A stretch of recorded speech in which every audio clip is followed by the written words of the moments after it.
Welcome to the NFL Kickoff. NFL Kickoff is presented by DraftKings Sportsbook. Are you looking to bet on the fourth week of NFL action? Tom Brady is returning home to New England, and there are a ton of great games on the weekly slate. Check out the link in the description to get a deposit match up to $1,000 through DraftKings and the Sports 2.0 network. Welcome to the NFL Kickoff show, guys. I'm Tom Zoller. My co-host Tony Nomedi and I have a great show for you today. We're going to talk about Thursday Night Football. And then because Tony and I are kicking off your football weekend, we're going to run through every single game in the Week 4 slate. But before we do all that, we're new. You guys are new to us. And Tony and I simply want to introduce ourselves because we're going to get to know each other as you guys go through this NFL season with us. So, Tony, why don't you start us off? All right. Hello, everybody. My name's Tony Nomedi. I'm a writer for Nub Sports and also co-host of the Touchdown Rundown. That's Tom and I, our other podcast available on Spotify, Apple Podcasts, or any other major podcast streaming platform.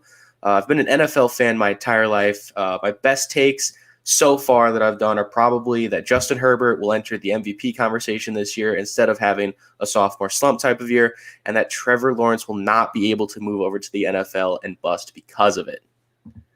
Well, I am also a sports writer for GNUP, as well as the Notre Dame's Observer.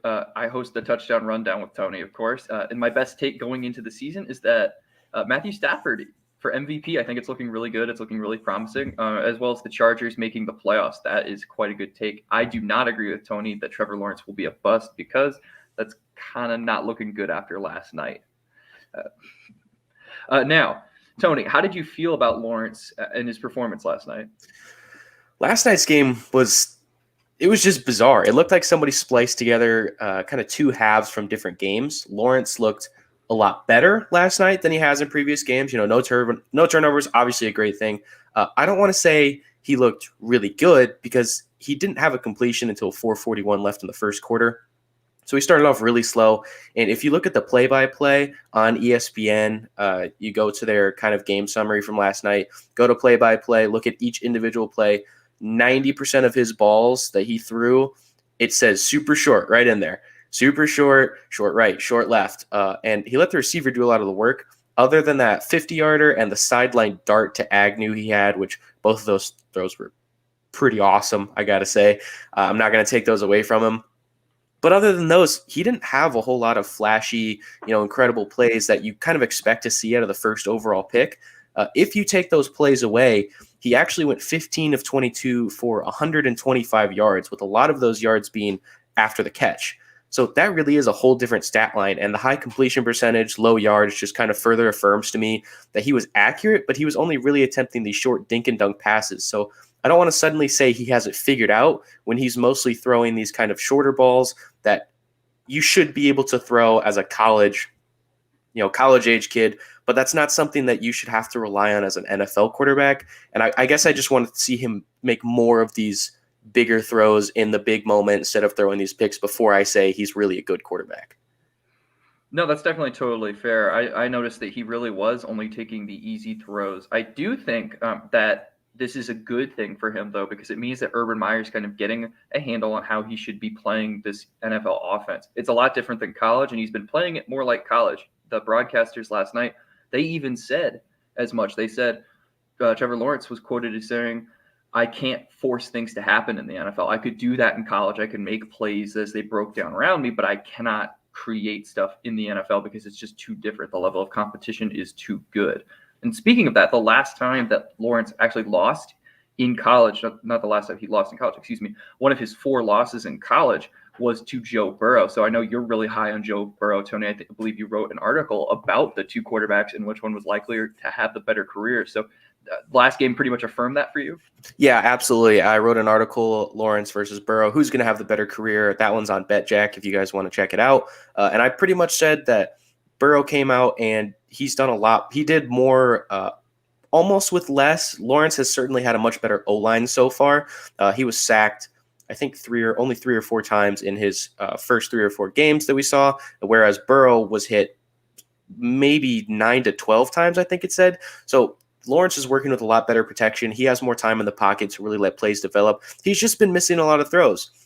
And I'm not saying he's like, totally 100% bad. He can't do anything. He's never going to amount to anything. I just haven't seen it yet. Obviously, that 50-yarder last night, that was as the play was breaking down on the run to the right, almost out of bounds. That was a really, really awesome throw to see from him as the first overall pick. But that's the first time I've seen that from him. And as we kind of said throughout the game, he wasn't really doing much else. So I definitely think Burrow's going to end up having the better career. And as of right now, that's looking really, really solid, especially after Burrow really pulled them through on that epic comeback last night. It was awesome to watch.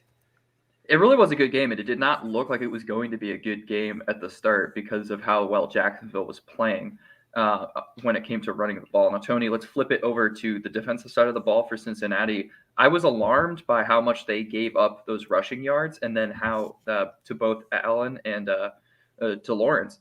But my bigger concern is, you can't go down 14-0 to a really good team. Why do you think how do you think the Bengals are going to proceed forward? I believe they're going into their bye week. Yeah, I think they're just going to take a week. I think they said last night that their next opponent's going to be the Packers. That's going to be a significantly tougher opponent than obviously Jacksonville is going to be a lot more talent on that squad. So if you go down early, 14 points at halftime, you're probably not going to bring it back. Jacksonville, we're seeing something with Jacksonville that we see with a lot of bad teams through the years is that when you have a bad team that's been really bad for a long time, a lot of those guys that have been there, the veterans that have been around for a while, they don't really know how to win. They're so used to losing that as soon as they get a little taste of victory, like, oh, this game might be put away, they kind of just let go. They ease up just a little bit, and that was enough for Burrow to take it back last night. So we're going to have to see if the Bengals get back down again like that, 14-0, they're going to have to grind a lot harder. They showed a lot of grit last night. Props to them. They really pulled through. There's a lot more aggressive play calling. It worked really well for them. And Urban Meyer is going to have to figure out how to keep this team winning, because for a brief moment there, he looked like an NFL coach, which we haven't seen from him yet. So maybe there is something there, but tough loss for him. Yeah, absolutely a tough loss. Now, the Jacksonville Jaguars have fallen to 0-4 on the season. That puts them in fourth in the division. The Colts are 0-3. The Titans lead the division at 2-1. The Texans are, of course, 1-2. Tony, do you think that Jacksonville can really do anything to get back in the race, since the division, the Titans would seem to be running away with the division, but do you think Jacksonville can kind of get back into the race and maybe compete for a wild card spot because of the expanded playoffs? Or I'm assuming you have them out just like I do. Yeah, I think I have them out. If they get any wins for the rest of the season, it's one. I'm going to put them at 2 wins tops, probably. This is a team that did just go 1-15. Lawrence, of course, being, the first overall pick coming into it, he should, in theory, help you. So maybe if he can kind of pull it together and keep the turnovers low, start getting some more touchdowns. I know he had a rushing one last night, but no passing touchdowns. If he can start getting those up, maybe I see them getting to 2 wins, but there's just not enough talent on this squad to really beat most of the teams in the NFL. Absolutely. Now, with that being said, do you think they could end up being the first draft pick overall again? Because I did see people talking about that on Twitter because of how they blew a 14-point lead. That's just, you cannot do that and be a winning football team. So do you think they could end up with back-to-back number 1 overall picks? I could see it happening. And if that were to happen, I do think that is a huge kind of red mark on Lawrence's resume for the rest of his career, because it's been a long time since we've seen 2 teams have back-to-back, first overall picks. Usually if you get the first overall pick, the guy that you pick is good enough to at least bring you up to, maybe the 3rd overall pick or the 4th. You're not the worst team in the league again for a second year in a row. So that would be a really big mark on Lawrence's kind of career if he can't do anything for this team, which I think it's entirely possible. It's probably going to be between them and the Jets at this point. No, absolutely. Now, they take on the Titans next week. I'm assuming we can kind of chalk that one up to a loss. How do you think the Bengals are going to do? They've made themselves 3-1 in an incredibly tough division. They beat their divisional rival, the Steelers, to give them a head-to-head. Do you think that the Bengals are showing that they could be a playoff team? I kind of do like the Bengals right now. As weird as that sounds, they kind of crumbled last night. The defense, I actually texted you last night during the game. I was like, I don't remember the Bengals defense being this bad. I thought they were, kind of average. Not great, of course, but not this bad. And usually they have been. I think the first quarter of last night's game, or the first half, was kind of a fluke. They seemed to really pull it together in the second half. And I think with the bye week, they're going to have a whole lot of extra time to prepare for the Packers. So they're going to look a lot cleaner against a much better team because of that extra time. So I don't think we see a performance like that again from them. If we do, it may be once or twice, but I actually do see them as a playoff caliber team. They look pretty good with Burrow back there. Absolutely, they do. Now they take on the Packers next week, so we'll see them taking on the Packers. I don't think that's going to be a win. I'm assuming you don't think that will be either. Oh, absolutely not. My let's see, my boy over here, A-Rod, got his jersey hanging on the wall. He's gonna dice him up. No, we'll see those two teams in some Week 5 action. But let's move to this week's action, Week 4 actions. So the first game on the slate, the 1 o'clock window, is Washington taking on the Falcons. Washington is obviously disappointed. Their defense has played incredibly under expectations, and they were blown out of the building by the Buffalo Bills. Tony, who do you have here? I'm going to take the football team, but I don't feel good about it. We've seen the Falcons. I've looked at the Falcons games, and we've seen everything from them. We saw them get blown out, then look really, really good, and in the third quarter against the Bucs, they actually looked like they could potentially win that game. And then they just looked totally average against the Giants, doing the bare minimum to win. So it all really depends on what team we get this week. I like Washington, but I'm not ruling out the Falcons, and I'm not 100% comfortable with the pick. Absolutely, I agree. This is a really hard game to pick just because these two teams are both underperforming on the side of the ball that we thought they were going to do really well. Washington showed flashes of being a great defense with one of the best front sevens in the NFL, and they have not showed that at all this year. They just don't look like the same unit. The Falcons were expected to have a really good offense because of their tight end, Kyle Pitts, who has not been that exceptional this season. So they both are very disappointing. I am going to take Washington too because Washington offensively ranks higher than the Falcons. The Falcons rank higher on defense. But I think that Washington showed that they could beat the Giants. They scored more points on the Giants, whereas the Falcons really did struggle to get to 17 points. So I think that's what's going to make the difference here. Now, my model, for those of you who listen on the Touchdown Rundown or read my columns in The Observer, I have created an algorithm to predict NFL games. It currently has the Falcons sitting as a 55% favorite, so it's a toss-up game, but it does have Atlanta winning it 55-45. Atlanta is about a 1.5 favorite. So I think that's interesting. I don't really know how to feel because I'm already kind of shaky on this game, and the model tends to kind of get these toss-up games. So let's move to our next one. Texans at Bills. Buffalo with the 17-point favorite after blowing out the aforementioned Washington football team. The over-under set at 47. Tony, who do you have? I'm going to take the Bills all day. The Texans, they've certainly been better than I thought they would be, but the Bills actually proved me wrong after week 1. I said that they had a lot of struggles. They weren't going to be able to go into week 2 and fix them all. And that's exactly what they did. They took all of their struggles from week 1 and they fixed them. They're rolling now. I don't see the Texans stopping them. I'm taking the Bills. Absolutely. For me, the question is not will the Bills win. It's if the Bills win. It's by how much they will win. In their last 2 games, the Bills won by a combined 78-21. They are ranked 4th offensively, according to lineups.com, while the Texans are ranked 32nd. It's just, I don't think the Texans are going to be able to keep up, especially as much as Davis Mills did perform incredibly well against the Panthers. He's no Tyrod Taylor, and Tyrod Taylor really was what made the team better than we thought it was going to be coming into the season. I don't think they're going to beat the spread just because I think 17 is just too much of a disparity. Like it's asking too much. A 3-score difference is asking too much. The model agrees with that. It has the Bills as a 16-point favorite, so that's anticipating the Texans to cover, but it does have the Bills as a 91% favorite, which is the highest margin of the season. Now, let's move to the next one, where it's another tricky one to figure out. It's the Lions taking on the Bears. Chicago is a 3-point favorite with no starting quarterback names. Matt Nagy actually said it could go to anyone. It could go to Andy Dalton. Nick Foles is still on that roster. That's a name you probably haven't heard in a while. And Justin Fields, of course, the rookie who got his start last week. This one's hard to pick just because, A, we don't know the starting quarterback, and B, we don't know what version of the Bears offense we're going to get. Are we going to get the dumpster fire that played the Browns, or are we going to get a little bit more competent of an offense that we saw in Andy Dalton? He didn't post a great stat line with the Rams, but it was not nearly as bad as the one against the Browns. So, Tony, who do you have? I'm going to take the Lions here, which seems blasphemous as an NFL fan to take the Lions to win a game. But I think they're a better team than their records show, and the Bears seem to take a step backwards almost every week. For example, that record-setting Justin Tucker field goal went for more yards than the entire Bears offense had against the Browns. So last week, they got smoked. It was really, really bad. Justin Fields' first start. If you want to chalk it up to that, that's fine. As we actually said the first time that we came onto this show, you don't want to start Fields against the Browns. He's going to struggle. That aged incredibly well. It was awful. So I think that a combination of the Lions being way better than kind of we think, and the fact that we don't know what quarterback they're going to go with, the Bears look worse every week. I'm going to take the Lions here, but I'm not 100% comfortable with it. It's probably going to be close, but I think it comes within a field goal. Yeah, absolutely. I'm never comfortable picking the Lions because the Lions, they're just bad. I don't think I've ever been a fan of the NFL while the Lions were good and looked like a dominant football team. But that being said, the Bears definitely don't look like a dominant football team this year.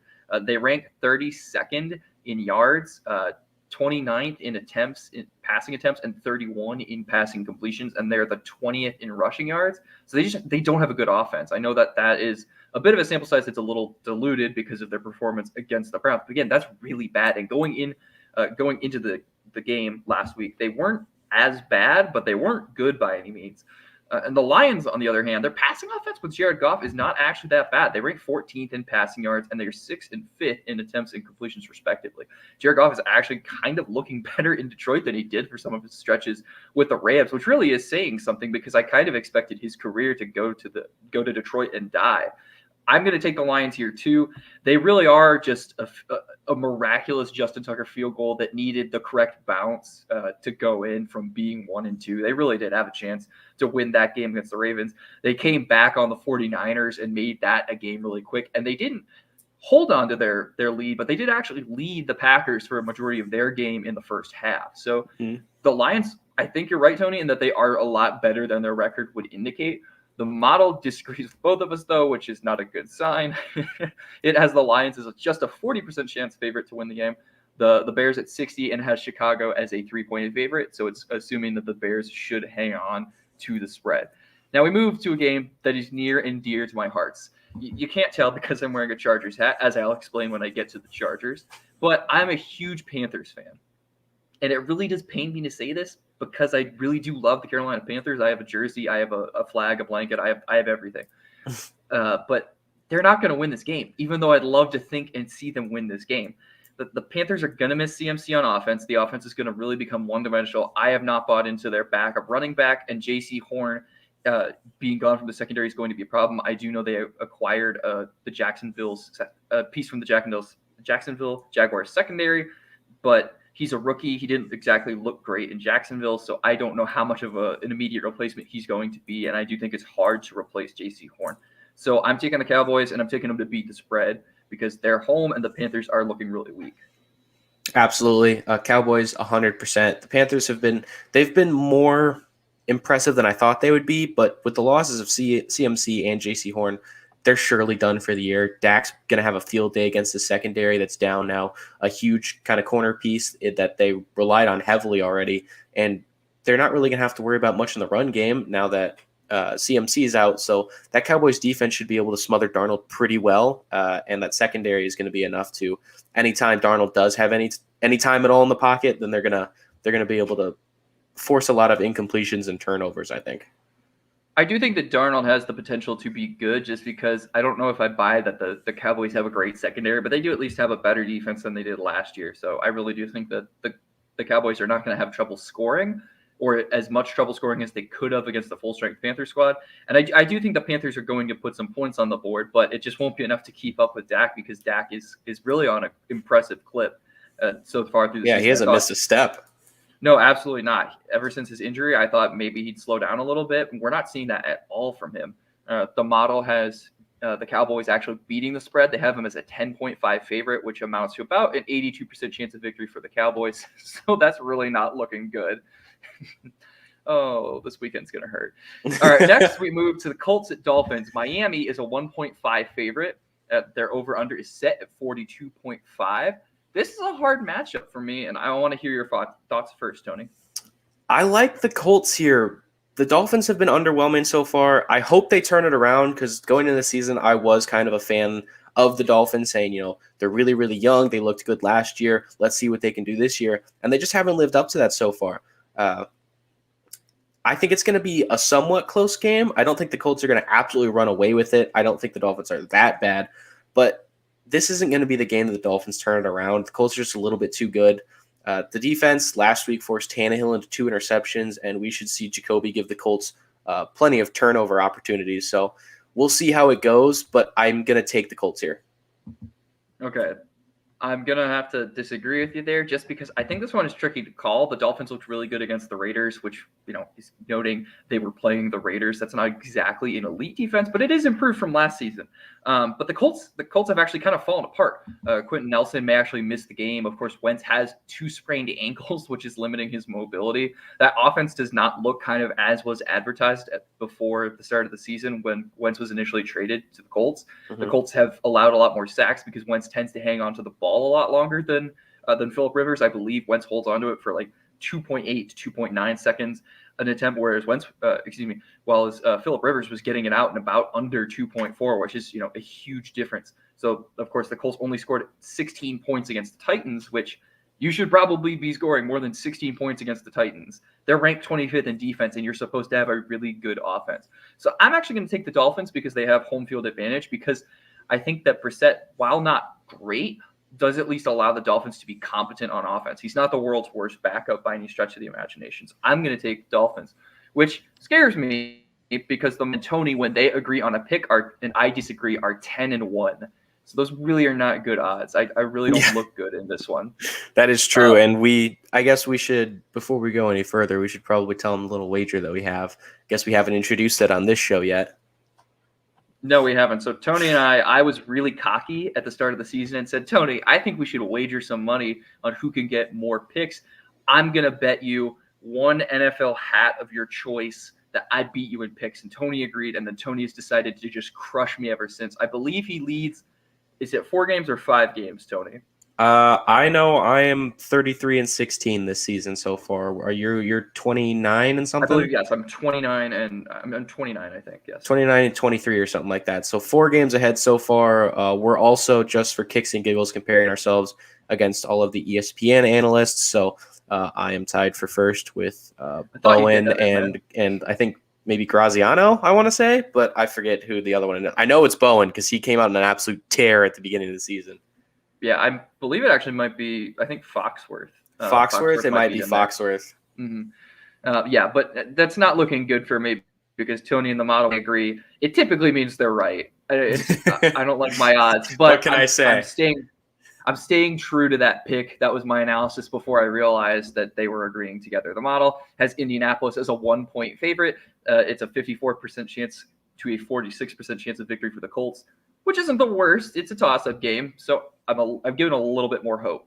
A game that I'm not giving a ton of hope for in terms of the Vikings winning it is Browns at Vikings. The Browns are a 2-point favorite. The over-under set at 51.5, and I actually think the Browns might be able to kind of run away with this one, but let's hear you first, Tony. I'm actually not super confident on this one. Call me crazy, but these teams are a lot closer than we think. I mean, the Browns are, I think, just a slightly better version of the Vikings in every way.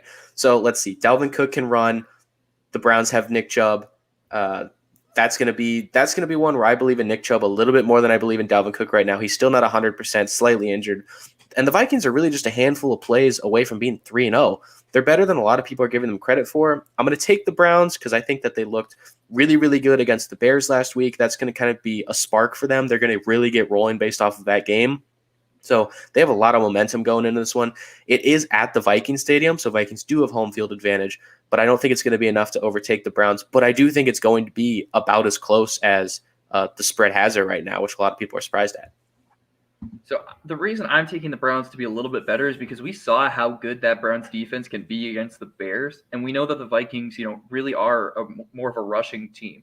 So with Dalvin Cook not being at 100% and the Browns having as good of a defense as they are, I think they might be able to make.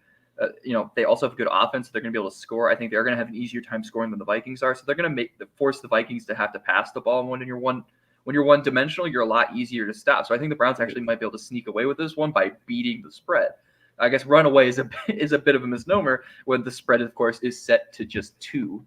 Yeah. The model disagrees with both Tony and I. It has Minnesota as the 60% favorite to the Browns 40%. It has them as a 3-point favorite, which based on, I guess, your lack of confidence, kind of makes sense. This one really is a toss-up. I do agree with you that the Vikings could just as easily be 3-0 as they are 1-2, and they look really good against Seattle. So there is absolutely, either team could win this one, but I have faith that the Browns can get just a little bit over the spread just because it's so close. Yeah, I do really like that the model is taking the Vikings here, because I was really close to taking the Vikings here as well. Just objectively looking at it, I thought that the Browns were gonna. When I first saw this game, I was like, "Oh yeah, Browns should be a pretty easy pick here." But then I was looking a little bit more into the Vikings. Dalvin Cook, if he's not injured, probably 3-0 team. Kirk Cousins has been, as he's per usual every year, has been really underrated with how well he's been slinging it. And I think this game's going to be really, really close. So I like that the model took the Vikings and we're not just 3-0 in the Browns, rolling the Vikings out entirely. It's going to be interesting. I'm still going to hold true to my Browns pick, but I like the model taking the Vikings here. Yeah, that really is one that is probably just a toss-up. Maybe if the Browns are home, I'd feel more confident in it, but I am now losing confidence in my pick. Which happens quite often. we move next to Giants at Saints. New Orleans is a 7.5 favorite, and the over/under is set at 42. I actually wrote a column on this. I believe it was a USA Wager column, and I think the Saints are actually a coach COVID outbreak away from being 3-0. Sean Payton said it was a poor blocking scheme that was the reason that the Panthers were able to simply dominate them. And after watching them play the Patriots, I'm really inclined to believe him. I think that Winston was not given a fair shake in that Panthers game, and that the Panthers have a pretty good front line that can really take advantage of a poor blocking scheme.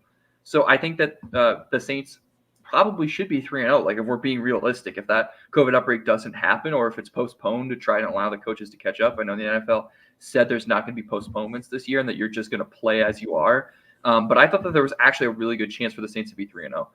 On top of that, the Saints also have a really good defense. I believe they had 3 interceptions to Mac Jones. Now, I know not all 3 of them were like really forced or really bad interceptions. In fact, one of them was like a bounce directly into a Saints defender's hands. But they still got those interceptions. Not everybody can say that they got 3 interceptions. They made Mac Jones look really bad, and for the first time this season, Mac Jones actually played pretty well against Miami. I know Tony's probably going to have some thoughts on me saying he played pretty well against Miami because he has a problem with how far he's throwing the ball. But it was the first time that Mac Jones has looked really bad consistently throughout an entire game. So I'm going to take the Saints because I think their defense is really good, and the Giants are one of the worst red zone offenses in the league. So I think that they're going to limit their running because the Giants aren't exactly a passing threat. I like that. I like Daniel Jones as a runner of the football. I think that is a team that really thrives more on running, and I think that the Saints can shut that down. Tony, who do you think? Absolutely. Saints should win this one. I'm hoping they do. The Giants haven't really shown a whole lot to be excited about as per usual, and the Saints have been nothing but fluky, going from absolutely dominating the Packers, a team that in the offseason was, a lot of people were saying like, well, maybe this is their year. Maybe they get to the Super Bowl. They come out in week 1, they get absolutely thrashed by the Saints. Then the Saints turn around and get absolutely dominated, and then they absolutely kill the next team they play. So they've been really, really, fluky. Obviously, in that week that they did get dominated, they did have a bunch of coaches out from COVID protocol. So I'm willing to chalk that one up to, that one doesn't really count. That wasn't the whole thing. You had, they were stuck with, I think, 3 coaches that had to coach 8 different things that normally 8 different people would do. So that was really, really hard for them to scheme for, and scheming is really, really undervalued by a lot of people in the league. It's so important to have the right scheme against these teams. So I hope this week they fluke in the right direction, or maybe they continue on this domination streak now that they've got past that COVID week. So hopefully this team can actually pull it together and win some. It would be really, really ironic if they actually went deep into the playoffs their first year without Drew Brees. That would suck. As Saints fans, I love Drew Brees. I wanted to see him win another one, so that would suck if they do it this year. But I do think that now that they have some coaches back, they should be able to pull this together and really start winning. Absolutely. Now we move to the next game. Probably is. Oh, excuse me. Actually, the model is weighing in. It thinks that New York will cover. It has the Saints as just a 7-point favorite. It has the Saints as a 73% chance of victory to the Giants 27. Now we move to the next one, which probably is in the realm of another kind of blowout game. It's a really good team with a really fluky loss in the Titans. They lost the Cardinals in a game that just looks like a really odd one-off. And they're going to play the Jets, who are also 0-3, an 0-3 New York team taking on a really good team with one fluke. I think these games are kind of just like carbon copies of each other. The Titans are a 6.5 favorite, and the over-under is set at 44.5. Tony, who do you have winning this one? I'm going to take the Titans. I really don't see any reason how the Jets should be able to win this one. Wilson has been absolutely struggling the past couple games, and I don't think it stops now. Obviously, the Titans have really, really poor defense, but I think that the Jets are kind of on a roll of being really, really bad, and we've seen that Wilson just doesn't have a lot of talent around him. So as bad as the Titans defense is, the Jets offense is just as bad. So we're going to see the Titans defense actually probably look pretty good this week against a really, really bad team. Tannehill should rebound. He should find his groove again, and Henry already looks to be rolling this early in the season, and the Jets sure as heck ain't going to stop him. I'm going to disagree with part of your prediction, but not the end result of your prediction, because I do think that the Titans are probably going to roll the Jets. I think that the Jets offense is going to actually have a decent game. This is kind of the first time we're going to be able to get a fair evaluation of Wilson because he won't be constantly under duress. Yeah. If you think about it, who have the Jets played? They played the Panthers, which, fluke or not, they have one of the best defenses in the NFL right now. Then who else did they play? The Patriots, who have a really good defense, even if, maybe they didn't show it last week against the Saints. They do have a solid defense. And then, of course, the Jets, I believe, played the Broncos, and the Broncos have one of the best defenses, if not the best defense. And they're kind of just been playing, they've been turnover machines. Again, we'll get to the Broncos a little bit because I do think that they're slightly overrated because of their quality of opponent. But I do think that the Jets are going to have a better showing because they will be playing a bad Titans defense. But I don't think they're going to be able to keep up with the Titans offense, especially like you said, Derrick Henry probably will eat the Jets defense alive. Maybe we'll get one of those signature Henry stiff arms where it goes viral on Twitter. So I do have the Titans beating the spread. The model concurs with both of us. It has the Titans as an 80% chance favorite to the Jets 20, and it has the Titans as a 10-point favorite. So they should beat the spread, which makes sense to me. I do think that this one will kind of be ugly if you're a Jets fan, but maybe Wilson will finally get a fair shake at actually being able to play well in an NFL game. Yeah, normally I would say that, Titans defense is really bad. The Jets might be able to pull out a decent performance here, at least offensively. But I think Wilson's being a rookie, having such bad performances this past couple games, it might be to the point where he's done so bad that he kind of is in his own head. Like he's not going to be able to get over this mental hump of like, maybe I am this bad. Maybe I am actually awful. And he's going to make the Titans defense look good because he might, he's going to make a throw. He thinks maybe this exact throw last week I threw 2 interceptions on, and that like split second decision is going to maybe slow up the ball or something, make him hesitate just a second. Titans are going to be able to jump it because as we've seen in the league, this is a lot different from college. Your window goes from, this big to this big in the NFL. So yeah, it could be something that's really, really tough on Wilson mentally. And unless he has a really killer game, I don't see him really getting over that for a while. The only reason I disagree with you is because we've seen flashes from Wilson that make me think like he actually has the potential to be a franchise quarterback. The first half Wilson, against the Panthers, I should say, not an NFL starter. Looked really bad. Did not look like the number 2 overall pick in the draft. Wilson in the second half against the Panthers legitimately looked like he kind of figured out the Panthers and looked like he earned that number 2 spot in the draft. So I think he's going to perform well against the Titans, but only time will tell. And we got to move to the next game, which is Chiefs at Eagles, which I think is going to be a closer game than people are expecting because the spread is set at a touchdown. It's -7 in favor of the Chiefs, and the over-under is set to 54.5. Tony, I think you have this one being a little bit more of a blowout, and I'll get to why I think it's going to be closer in a second, but why don't you tell us why you think it's going to be a blowout? I think this is going to be a pretty easy, almost like a rebound game for the Chiefs. So we saw the Eagles struggle to stop pretty much anything on defense last week against the Cowboys. So I think the Chiefs can get back into the groove here. Cowboys, Chiefs, obviously both very, very strong teams. Really, really tough back-to-back games for the Eagles here.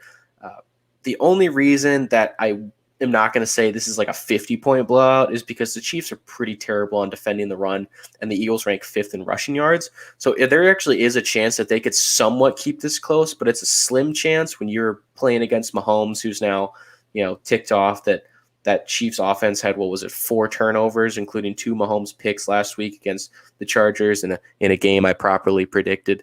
And I think the Chiefs are going to almost come out swinging and be a little angry in this one, and the Eagles are going to really take the brunt of it.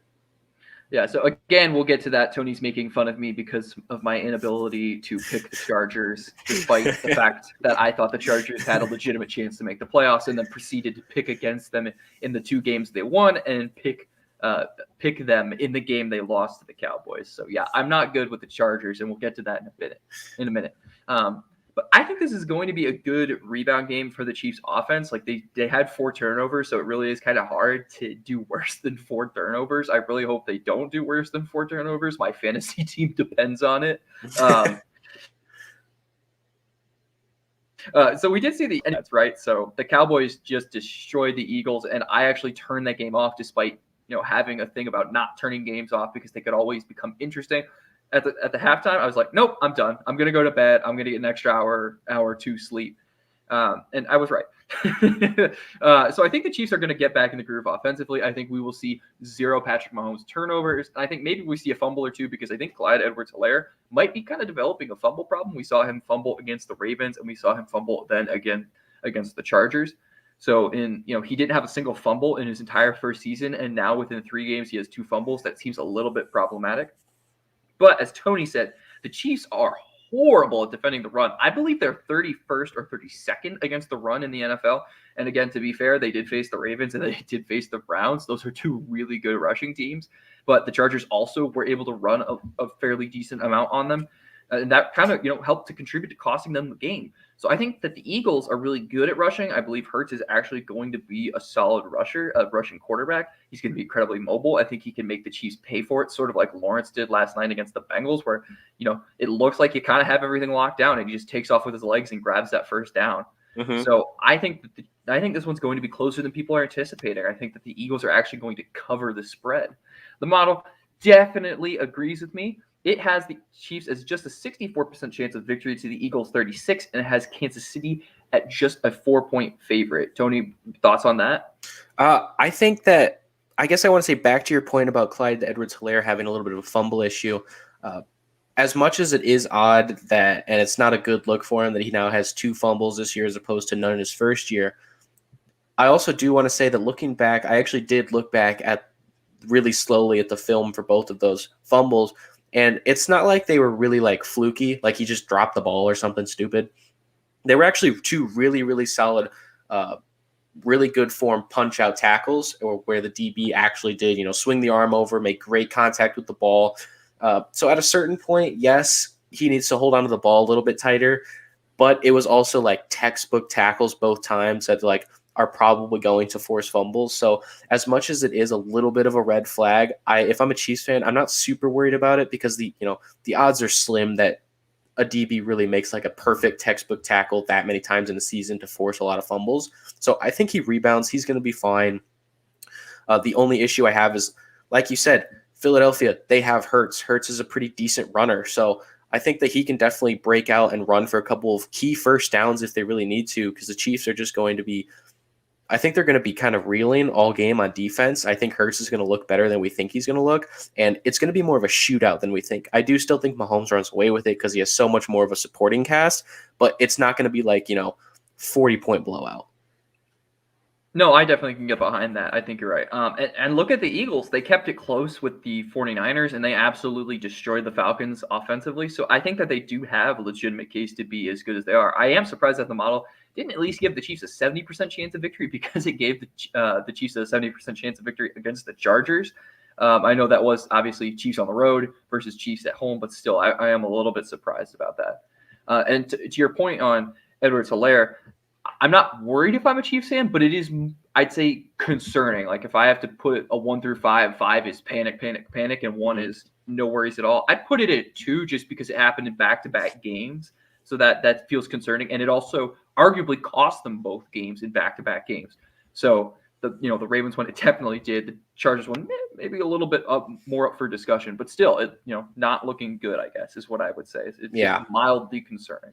Now let's move on to the 405 window. The 405 window, kind of loaded. The first game is the Cardinals 3-0 at the Rams 3-0. Both teams lead the NFC West, and this could be a game that legitimately sets up one of these two teams to be the favorite to win the division and sets them up to win the toughest division in football, because that's my personal belief, as we'll get to in Seahawks 49ers. Los Angeles, they are a 4.5 favorite, and the over-under is set at 55. I definitely have the Rams, but Tony, who do you have? I got to have the Rams. There's absolutely no doubt in my mind. They just overcame their undoubtedly biggest challenge of the season. It's really something that, playing against the Bucs, that's not a team that you really, really want to be playing against and losing. Like, that's a team that you're going to see again. So just to get that early win this early in the season, like, when they face them again, because I'm sure they will, it'll probably be the NFC Championship game, I'd imagine. I see both teams going back. So I think that the Rams are going to go into that game thinking, we beat these guys early on. We beat them pretty handily. The game was really a 17-point game. The Bucs kind of came back and won like the last minute or something. So I'm sure the Rams were kind of easing up. They were really playing 100%. So I think it was really a 34-17 win. So I think the Rams absolutely dominated the Bucs. They have so much more confidence going into this week against a good Cardinals team, but I absolutely think that the Rams at SoFi are going to be pretty much impossible to beat now that they have this much confidence in beating the reigning Super Bowl champs. Yeah, absolutely. No, that was a huge win for them, and you're right. That game, the scoreboard really is kind of not accurate as to how in control the Rams were for the duration of that game. I picked the Buccaneers last week because I thought Tom Brady's not going to lose a big game like this. And not that he lost the game for the team just didn't look good. Like, there were stretches where the offense wasn't moving the ball very well, and there were stretches where the Rams offense really just made the Buccaneers look silly. Mm-hmm. Now, maybe that's a little bit different because the Buccaneers got Richard Sherman. We'll move to that in a second when we do talk about the Buccaneers-Patriots game, which feels crazy. But yeah, I'm with you. I think the Rams are going to win this one. And I do think that this could legitimately be kind of a shootout that is the best game of the week.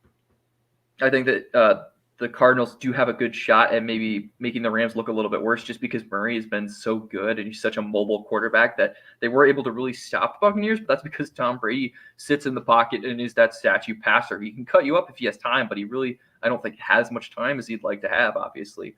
So yeah, I'm taking the Rams. I don't know about the spread. I think that's how close I think it could be. I don't think they're going to beat the spread. I think the Cardinals have the chance to cover.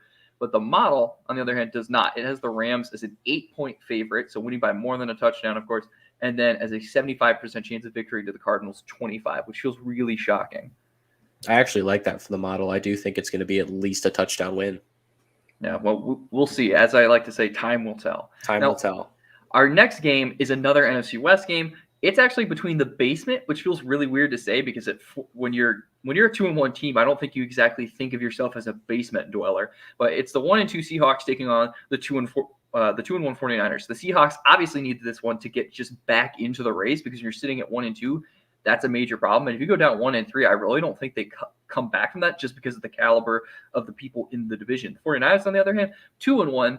And the only reason they're 2-1 is because they made the fatal mistake of giving Aaron Rodgers, 37 seconds with no timeouts. I don't know what they were thinking, but yeah. Yeah, that they made the fatal mistake of allowing Aaron Rodgers to rip their heart out in about 30 seconds. It truly was a phenomenal drive. But I know Tony, as a Packers fan, was over the moon about watching it. That was awesome. But yeah, the 49ers are just a dumb coaching decision. Not dumb. I mean, if you can take a touchdown, you take the touchdown, right? But it still is a little bit crazy to think that 37 seconds is enough for a guy to end your game. But yeah, the 49ers are really close to being 3-0. There's no reason to think that they can't get back into the race between the Rams and the Cardinals, especially if the 49ers win this week and the Cardinals lose. I believe they would take second in the division. So this game also has big stakes because it just has huge playoff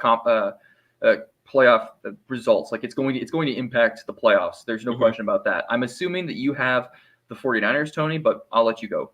I do. This is, week 4. This is usually where you start to see the Seahawks slowly start to reveal their weaknesses after they start strong. That being said, I think it's a close one. The Niners, they're going to want a revenge win after last week's disappointing game. If you watch immediately after they score that touchdown, Jimmy G's freaking out. He's going all over the place, giving everybody hugs. He thinks they won that game, but I'll never understand why they snapped the ball at that close to the end zone. They snapped the ball with 12 seconds left on the play clock. They could have run it down. They could have done a number of things to give Rodgers less time. And I think they're mad about it now. They're thinking, we had it in our hands. We let it slip through our fingers. They're going to be angry, and they're going to let that go on the Seahawks. So I think that it's going to be a closer game than a lot of people think, but I think that they're going to pull it out, especially being at home with all those, ticked off fans as well are going to want to see a bloody performance from the team. They're out for blood now. They want the Seahawks to really feel this. I actually have this one being a bit more of a blowout because the Seahawks really have struggled to defend the run. I believe they rank 30th now against rushing yards, and it cost them dearly against the Titans. But you know what? That's Derrick Henry. Derrick Henry's going to do that to pretty much anyone. But against the Vikings, they just got taken out of that game by the Vikings' ability to rush the ball, and it wasn't even like it was Dalvin Cook. Not that the secondary, I believe Madison, their second stringer Madison is bad, but they still allowed him to run up and down the field, and it just took him out of the game. So I think that we're going to see a game closer to the Vikings game against the Seahawks, just because I think the 49ers are going to be able to run the ball well. And I think that the Vikings offense is, I would say incredibly similar to how the Vikings play their offense. So I think that we're going to see a bit of Trey Lance, actually. I think Trey Lance might play some significant chunks of time as maybe the 49ers are kind of looking to transition him into the NFL, into more of a starting role, because I do think that Jimmy G having an interception against the Packers may have sort of, maybe the beginning of the end. So I think the 49ers are going to win this one. They're going to blow out the Seahawks, and the Seahawks are going to fall to 1-3. And there's going to be genuine panic for the Seahawks, because I don't think you catch up to that division. Yeah, you can't get behind in this one for sure.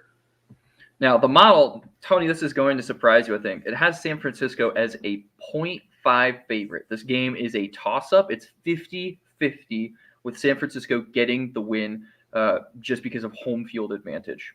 So thoughts on that? I think it's going to be closer than people think. I really do. I like that the model's saying that. I think it's going to be, it's going to be a little bit more than 50-50. I would say maybe 60-40 at best. But, at that point, we're just nitpicking. So I think that it's going to be a Niners win, but it's going to be really, really close. It's going to be a nail-biter. It's going to be a great one to watch. Yeah, no, I think it will be a great game. This late window, the 4 o'clock window games are going to be really good. And I actually have my pick of the week as being Ravens at Broncos, with Denver as a 1-point favorite. Not because it's, I think, going to be a very compelling game. If you want to see a compelling game, I do think Chiefs-Eagles is probably going to be a really fascinating game to watch. But I think Ravens-Broncos is interesting because we're going to learn who the real Broncos are. I'll get to that in a second, but Tony, who are you picking in this one? I like the Broncos here. The Ravens are a good team. They barely beat a Lions squad that is better than most people think, but I do still think that the elite Broncos defense is going to be able to pull them through. The offense could be better, but Teddy B is underrated, and he should be enough to pull this team to another victory. The Ravens, obviously, they just won on the back of an NFL record field goal. Lamar looked pretty bottled up, honestly. He wasn't able to run like he normally is, which is kind of surprising to see. I do think we see a little bit more of that with the Broncos defense. They're going to be able to cover him up pretty well, along with covering up all of his receivers. So he's going to have a pretty rough game, I think. I think it's Broncos, and it's not that close. Okay, interesting. So I think this one is going to be close. The Broncos have played opponents who are now, after the Jaguars lost last night, a combined 0-10. They've played the Jets, the Giants, and the Jaguars. I don't think it's fair to grade someone on those 3 games. So I just don't know how to feel the Broncos defense. I do think their defense is good. I don't know if it's going to be great like it was against those 3 teams. But I am going to take the Broncos to win this one just because they're at home, and obviously Denver kind of, being the Mile High City gives them a little bit of more of a home field advantage. And I think that their defense is going to be able to cause problems for Lamar, who I believe is now on the injury list because he took a couple of big hits in the Lions game. So I think he's going to be kind of limited in his ability to run just because A, he's injured, and B, like Tony said, the Broncos defense is really good. And of course, as I said last year when Panthers fans were clamoring for Teddy B to be removed, Teddy B is an underrated quarterback. He was unappreciated in Carolina. And the fact that he went to the Broncos for just a 6th-round pick looks silly right now. Absolutely. And would be my biggest – at the time I said, really? We're giving him away for a 6th-round pick? Like, he's not a 6th-round pick. He should be at least a little bit higher. We should kind of hold out for more in compensation, because I think the Broncos clearly made the right decision by going with him over Drew Lock. He's looked – again – with the caveat, he has not played great teams, but he's looked great so far. So, just saying, I told you, Panthers fans. You can hate me on Twitter for it, but I told you. The model also has this one being a nail biter. It has the Broncos it being just a 53% favorite to win the game. The Ravens at 47% is really close. And Denver is, of course, a 1-point favorite at home, so they are anticipating that Denver should be able to hold the spread. Absolutely. Now, Tony, your Packers, they looked good against the 49ers. They beat a team with a really good defense and arguably a pretty good offense. Now they're going to play a team with a good defense, but zero offense in the Pittsburgh Steelers. I'm assuming you're confident about this one. I'm pretty confident in this one. I'm taking the Packers all day, every day. Steelers are a great team against the run, and they're good at pressuring the quarterback, but we saw this young injured Packers O-line hold up really well against the Niners, and I expect Rodgers to pull off another MVP caliber performance even against a great defense, and the Packers defense should be enough to limit this shaky at best Steelers offense. Yeah, absolutely. I'm taking the Packers every single day of the week and twice on Sunday because, as I said last week in our Touchdown Rundown podcast episode, I believed that the 49ers would win, but I hate going against Aaron Rodgers. I don't like going against Aaron Rodgers. And I was right. You don't want to go against Aaron Rodgers with 37 seconds, guys. 37 seconds and 0 timeouts. And he still found a way to do it. So that's why I'm taking the Packers here. I think that their offense is going to probably crush the Steelers. The Steelers' only win this year is a really fluky performance against the Bills, where the Bills just did not look good, and then they proceeded to come out and whack their 2 opponents. So I don't think if the Steelers played the Bills this week that the Steelers would look nearly as good as they did last week. So I'm taking the Packers. I think they're going to be able to shut down the Steelers' offense because it's just not good.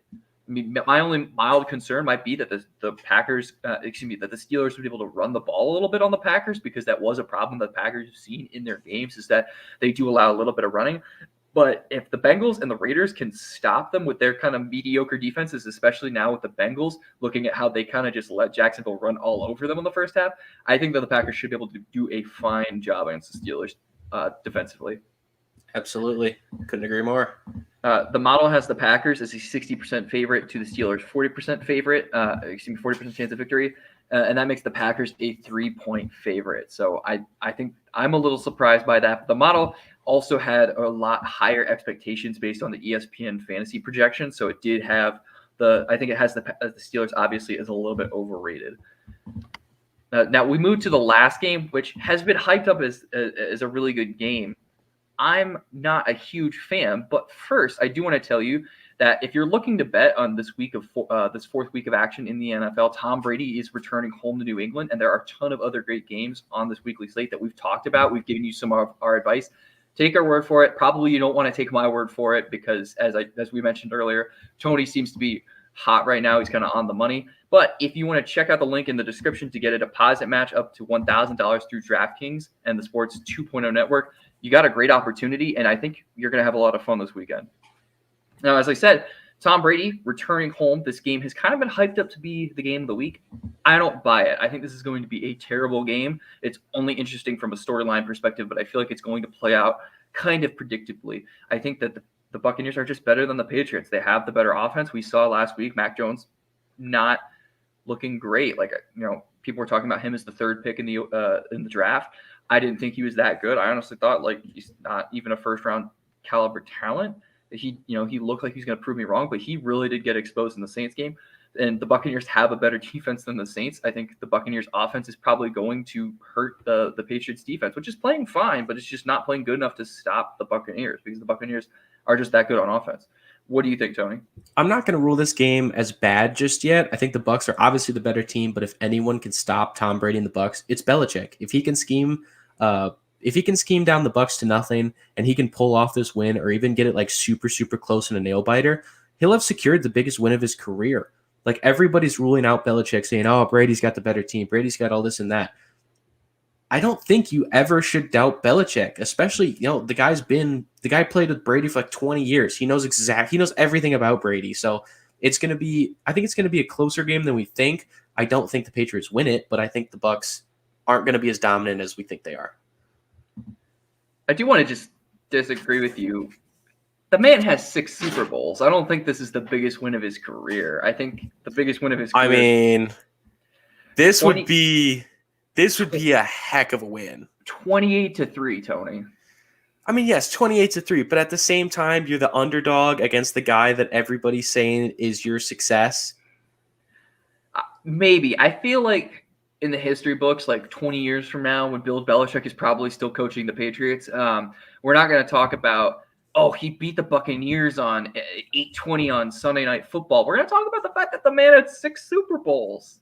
Maybe more. I don't know, man. I think if you ask him if he wins this game and you ask him what his most satisfying win would be, and he gave you like an honest answer, he's probably going to say, Super Bowls are of course going to be more important, or he's going to say like, we're only focused on next week. We're only focused on next week. This week doesn't matter. It was a win just like every other one. I bet you deep down, he's like, he wants this one more than any other. Yeah, he definitely would answer, it's on to Cincinnati, which is something famous he said after a really bad loss. He said, on to Cincinnati. He didn't want to talk about the loss anymore. I do think you're right that from a satisfaction level, this one is probably really satisfying. But come on, this is not the biggest win of his career. I think this might be like arguably the biggest test of his career at this point. I don't think so. I think you have nothing left to prove when you are a 6-time Super Bowl champion, in my opinion. I know that. I think you could prove that it was because of you and not Brady. I think it's very prisoner of the moment because these rosters are very clearly not equal. If Vegas has you as a 7-point favorite, your rosters are not equal. Yeah, absolutely. But that's why that's why it'd be so huge. I guess. I don't think it's the biggest. I think it's a big win. Like maybe it's the biggest. If you want to say biggest regular season win of his career, I'll go with biggest regular season win of his career. But I'm not going to say that it outweighs any of the Super Bowls. It's close. I don't think so. That feels very prisoner of the moment. The model actually agrees with Tony. It has it being a kind of close game. It's a 63% chance of favorites for the Bucks and 37 for the Patriots, which is kind of better than I thought that the model was going to give the Patriots a chance of winning. And that puts the Buccaneers at about a 3.5 favorite. So they have the Patriots covering the spread. I don't know. I don't think that'll happen, but only time will tell. And now we're going to move to the last game of the slate. It's our Monday night game on October the 4th. It's the Raiders taking on the Chargers. This is a really important game for the AFC West division. The Raiders obviously are 3-0, although kind of fluky. I'll get to that in a second. Whereas the Chargers are 2-1, and they've already secured a huge win against the Chiefs that put the Chiefs in the bottom of the division. So, which is just kind of a fascinating concept to think about. But who do you have winning here, Tony? Because this has huge playoff ramifications. Yeah, and so far I am 3-0 picking the Chargers, and I'm picking them again. Let's not forget the Raiders started last year really hot. They died off around this time. I see the same thing this year, honestly. They're a good team that's going to begin to struggle when they play other good teams. Chargers are a great team. Yeah, so to explain what I've been saying, I'm going to explain the entire episode. As I said earlier, I'm 0-3 on picking the Chargers, despite having Herbert as a sleeper for MVP and having the Chargers as, the second best team in this division and a potential playoff wildcard team. I even have the hat because it's how bought in I am on Herbert being a franchise quarterback. And I'm 0-3 on picking them because I doubt them way too much, apparently. I thought Tony was crazy for picking them to beat the Chiefs. Turns out I was crazy for not believing them to beat the Chiefs. I picked them to beat the Cowboys, and of course, that happens to be the one game they don't win. And then, of course, against Washington, I was like, Washington's going to have a really good defense, and the Chargers are like, nope, they're not today.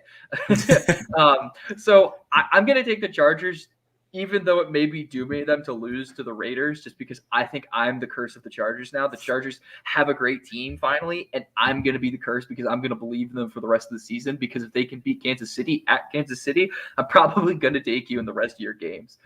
I know the Raiders are 3-0, but they're not actually 3-0 in my mind. They needed 2 overtimes to get to 3-0, and they could just as easily be 1-2. There is no reason to think that the Ravens, in an alternate universe, probably don't just drive the field and kick a field goal. And there's no reason to think the Dolphins don't do the same. the Raiders have not looked dominant in 3-0. When you say 3-0, you think of a really good team, but that feels sort of like an illusion to me. Yeah, absolutely. All right. That's our show, everybody.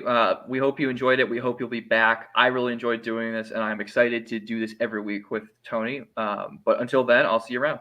All right. Later, everybody. Thanks for watching.